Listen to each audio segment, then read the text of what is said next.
My 7-step Forex trading strategy. So today I'm going to be sharing with you guys my 7-step Forex trading strategy. I don't trade every single day, but whenever I do go to trade, I'm using this strategy. The very first step is identifying the trend. What I have right here now is I'm on a DXY, and the reason I'm on a DXY is because generally, if the DXY is dropping, then foreign currencies are rising. When I say foreign currencies, I'm talking about the GUs, the EUs. And so technically all I need to do is I need to identify the trend on the DXY, and then I can translate that to other foreign currency pairs and basically flip it around. So if I just zoom in a little bit now, you can see price has been dropping. Price is not going sideways.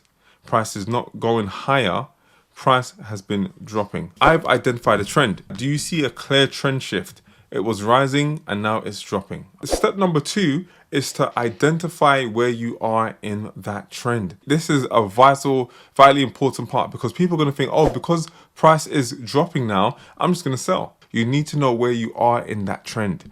So for example, look at this. Price has made a lower low, lower high, and another lower low. So when price is beneath an old low, it's at a discounted price. You don't want to be selling a currency pair when price is at a discount. You want to be selling that currency pair when price is at a premium. And don't forget, we're going to translate this all onto EURUSD. So whenever I'm talking about the DXY, you have to think about the opposite on EURUSD. On the DXY, price dropped beneath this low. It's now at a discount. If I'm expecting any kind of drop off on the DXY, I want it to sell from within a premium price. So you have to identify where you are in that trend. So basically you identify you're beneath an old low and you're trading back into the range. Now on EURUSD, before I say anything, price has traded up into my POI, which is this high, the very close of this candlestick right here.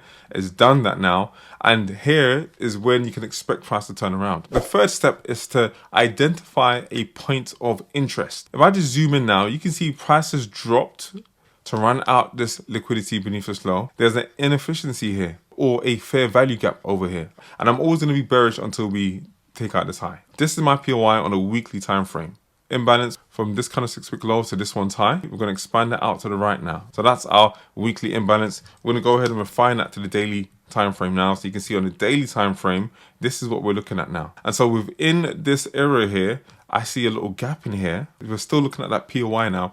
Identify a little gap in here. So let's go ahead and mark that up too. Here is my gap. The price will need to trade into this gap, close off the gap, and then look about going in its intended direction. So the third thing, like I said, was to identify the point of interest. So our point of interest is here. Our fourth step is to pick a daily bias. So from the week opening, we want price to trade up into this area first before dropping. So that means we want to see on Monday, Tuesday, potentially Wednesday, price trade up into this gap, and then we want to see it drop. If we're saying that on the DXY, that means we want to see EURUSD dropping. So now I'm going to go and focus on EU, then I'm going to come back to the DXY towards the end. So I'm on EURUSD. You can see this is my weekly inefficiency, but I'm going to go to the daily time frame because we had one on a daily time frame here that we were looking at. So you can see this candlestick here and that one, they do not connect, they do not touch. That's uneven trading.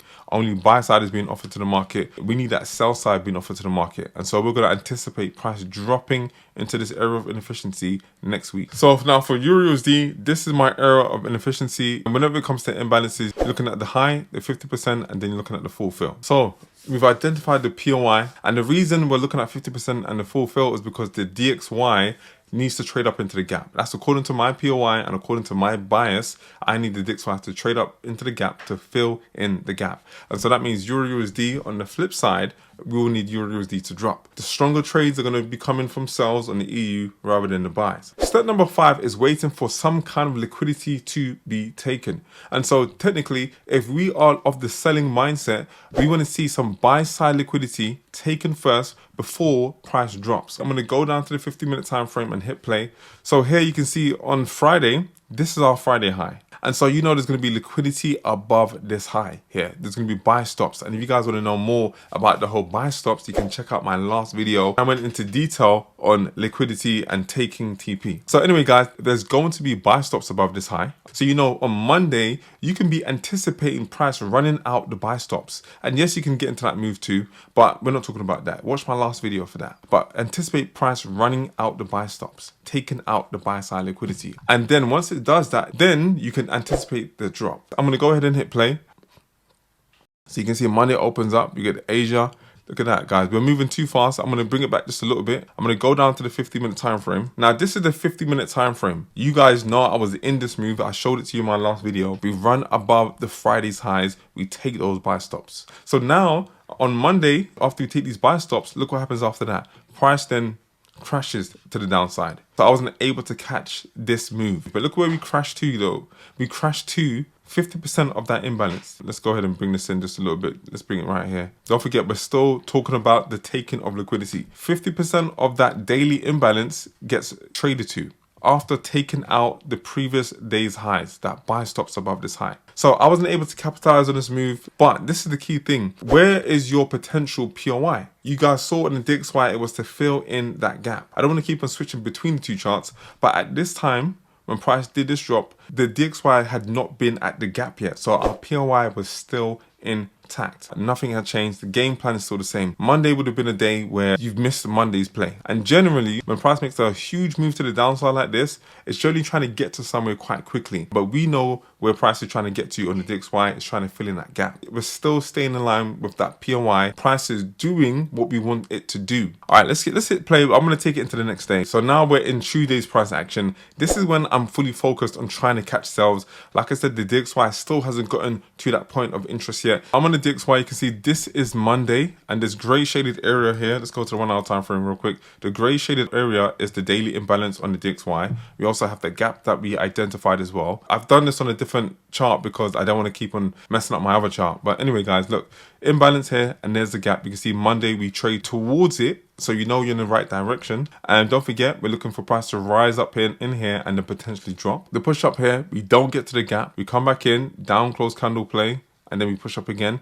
Tuesday now, let's go to the 50-minute time frame. Price runs out liquidity. This makes a move higher, running out relative equal highs. Then it trades back into the range. So this is where we pick it up on Euro USD now. I'm going to play it one candlestick at a time. There we go. Look at that. We run out these relative equal lows. We're still not in the trade yet. Why? Because we're waiting for price to give us a good opportunity. So step number 6 is waiting for a fair value gap to form before catching your entry. When price is running out these lows, you know there's going to be people that do breakout selling. You know there's going to be breakout traders right here. Breakout traders who, when price drops beneath, they're going to look for some kind of break and retest to take price lower. We're not going to go ahead and do that. We're going to wait for an inefficiency to show itself or present itself, and then look about catching an entry when price comes to fill in the imbalance. So here you can see that there's an inefficiency here from this candlestick's wick low to this one's high. We're going to look to see how price treats this imbalance first. If price doesn't close above this, we're going to catch an entry to then take price to the downside. So for this now, I'm going to go down to the 5-minute time frame.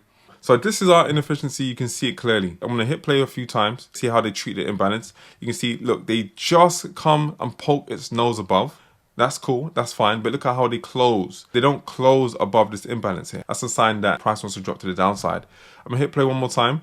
I jump in on this candlestick here because I've liked how price has traded this imbalance. So I took a sell from here, and I have got my executions, and I will show you that too. Sell, my stop loss just above this candlestick's wick high. So now when it comes to TP, I TP roughly about this kind of 6-wick high, roughly about this level here. So in other words, I'm looking at this kind of stick here. You have the inefficiency. 50% of this imbalance is thereabouts this kind of stick's wick high over here. So let me just zoom in. 50% of this roughly aligns up with just about this kind of 6-wick high. So this is where I was looking to TP. And at the same time, I was looking for the DXY to get up into the gap. 7th step was basically to hold to TP.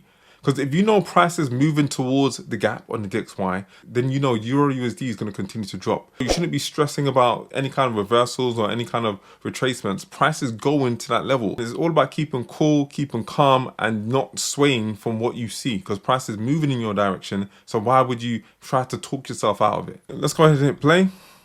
You see price begins to move in my direction, and it just goes for it. Absolutely goes for it. And then it does stall out a little bit, but then it eventually goes for it again. And you can see, look, this is the stall out, small little retracement, and then we start going for it. Boom. We smash out that level right there. Don't forget, this is that level. This is the very lowest point of that daily imbalance. Now for the DXY, just to show you guys how the DXY panned out, let's go up to the 1 hour time frame. It will be nice and quick actually. Let's go ahead and hit play. You can see here, look at that. We get right up into that gap. We get up into that gap. Let's go down to the 5-minute time frame.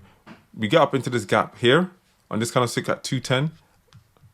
And then on Euro USD, at 210, this is when we get down to the full imbalance fill. But as you guys can see, my TP was here. I don't need to be holding the whole thing to get down to this level. You don't need that. You can catch your piece of the pie and be out the game. Yes, I was in from this high too, and you guys can see on my Instagram because I anticipated price running out some liquidity, getting involved in this area here, and then we're taking it down to the downside. But you don't have to catch it from this high. There's going to be a move in between. If you have been stopped out here, then wait for price to retrace up into a deeper premium and then sell it off again. There's no harm in being stopped out before your next trade. Like, you're not trying to impress folks. You're trying to make some peas to be the best person you can be for your family. So it's not about trying to impress folks. You make it work for you. There is no mold you have to fit in. There is no shape that you have to be portraying. The whole aim of trading is to make peas and to use that money then to either invest in other things, do other projects, or live a decent life. Your aim is not to impress folks.